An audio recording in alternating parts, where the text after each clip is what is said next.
Hello everyone! Mag-i-start na po ako magluto ngayon ng aming ulam for dinner. So ang lulutuin ko po ngayon ay pork steak. At eto na po ang aking pork na binabad ko na po yan sa toyo, paminta at garlic powder. At eto naman po ang sibuyas na aking igigisa after frying my pork na binabad. So eto na po, mag-start na po akong magluto.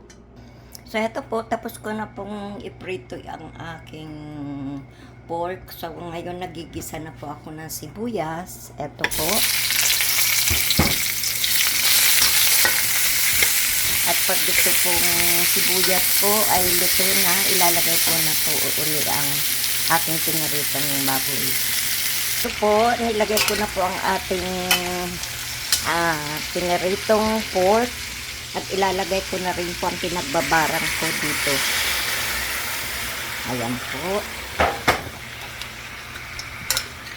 So, pakukuloyin ko lang po ng mga 2 to 3 minutes ito at luto na po ito. So, eto po, luto na po ang aking niluto na pork steak.